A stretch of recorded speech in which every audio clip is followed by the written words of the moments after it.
ഡോക്ടറെ ഒന്ന് ചുമ്മാനെ നോക്കി നമ്മളെ സ്വന്തം ഡോക്ടറേട്ടമ്മ ഒന്ന് നോക്കണേ. എൻ്റെ മകൻ എന്തായാലും തീരെ വയ്യ. 2 ദിവസമായിട്ട് വയറിന് എന്തോ ഒരു ബുദ്ധിമുട്ട്. എന്താ പറ്റി? ഞാനേ അമ്മക്ക് 2 ദിവസം നല്ല ഫുഡൊക്കെ ഉണ്ടാക്കി കൊടുത്തിരുന്നു. പക്ഷെ അത് കഴിക്കും, എല്ലാം കഴിക്കുന്നുണ്ട്. പക്ഷെ എന്തായാലും വയറിന് എന്തോ ഒരു പ്രശ്നം. ഡോക്ടറെ പറ്റിയപ്പോ എനിക്കല്ല, ആർക്കാന്നുള്ള മനസ്സിലായില്ലേ? 2 ദിവസമായി തുടങ്ങിയിട്ടത്. നിങ്ങളോട് പറയുകയാണെങ്കിൽ കെട്ടിച്ച അന്ന് മുതൽ ഈ 2 ദിവസം മുമ്പ് വരെ ഓളും ഞാനും കീരിയും പാമ്പ് പോലെ ഇനി കട്ടൻ ചായ ചോദിച്ചാണെങ്കിൽ ഓളിക്ക് പാൽ ചായ കൊണ്ടുവരും. എന്നാൽ എപ്പോഴെങ്കിലും നമുക്കൊരു പാൽ ചായക്ക് പൂതിയായിട്ട് മാളെ കുറച്ച് പാൽ ചായ കൊണ്ടുവരിക എന്നാൽ പാലില്ല അറിയും, ഫ്രിഡ്ജിൽ പാലില്ല എന്നൊക്കെ പറയും. അങ്ങനെ ഞാൻ ക്ഷീണിച്ചു പോയി ചെയ്തിട്ട് ഓളെ ഈ കാട്ടിക്കൂട്ടലൊക്കെ ഞാനത് ശീലിച്ചു പോയി ഞാന്. ഓളങ്ങനൊക്കെയാണല്ലോ ഓള്. അപ്പൊ 2 ദിവസം കഴിഞ്ഞ ഓളെ സ്വഭാവം നന്നായി വെക്കുമ്പോ എനിക്ക് പിടിച്ചില്ല.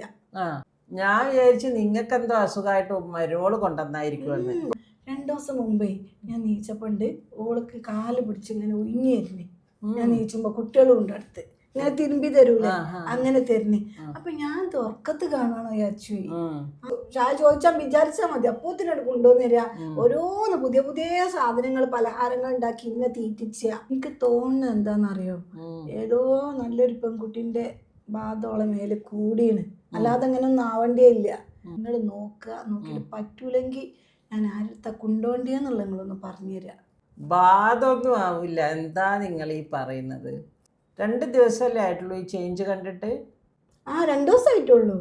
2 ദിവസത്തിൽ എന്തായിരിക്കും സംഭവിച്ചിരിക്കാന്ന് ഞാൻ എൻ്റെ ഒരു ഉൾക്കണ്ണ് വെച്ചിട്ടൊന്ന് അവലോകനം ചെയ്ത് നോക്കട്ടെ കേട്ടോ.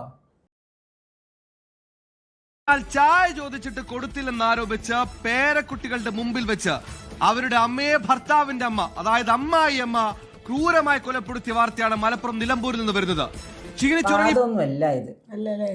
ഇതൊരു മാനസിക വിഭ്രാന്തിയാണ്. അതായത് നിങ്ങളിൽ നിന്ന് ഇത്രയും കാലം അവള് നിങ്ങളെ ഇങ്ങനെ കഠിനമായി ക്രൂശിച്ചു കൊണ്ടിരുന്നല്ലോ, എല്ലാ കാര്യത്തിനും, ചെറുതിനും വലുതിനും ഒക്കെ. ഈ അടുത്ത് നടന്ന എന്തോ ഒരു സംഭവം അവളൊന്ന് കുലുക്കിയിട്ടുണ്ട്. അതായത് അവൾ വിചാരിക്കുന്നത് നിങ്ങൾ ഇതിനൊക്കെ ഒരു ദിവസം പ്രതികാരം വീട്ടുമോ എന്നുള്ള ഒരു ഉൾഭയം അവളിൽ വന്നിട്ടുണ്ട്. അപ്പം അതിനാണ് നിങ്ങളെ മയക്കിയെടുക്കാൻ വേണ്ടിയിട്ടാണ് അവൾ എക്സ്ട്രാ സോഫ്റ്റ് ആയത്. അപ്പം ഇത് കുറച്ച് കഴിഞ്ഞാൽ അവളെ മനസ്സിന്നത് പോവും. മനസ്സിലായോ? എല്ലാ കാര്യങ്ങളും തണുത്ത് പോവുമല്ലോ കുറച്ച്. യെസ്, ആ പേടി അങ്ങ് തണുത്ത് പോവും. അപ്പം അവളെന്ത് ചെയ്യും? ആ പഴയ രീതിയിലോട്ട് വരും. ഇത് നിങ്ങൾ just wait and watch. Okay, ഒരാഴ്ച അപ്പോൾ ഇങ്ങനെയൊക്കെ കാട്ടി കൂട്ടട്ടെ അല്ലേ, കഴിഞ്ഞാൽ പഴയ പോലെ ആവുമല്ലോ.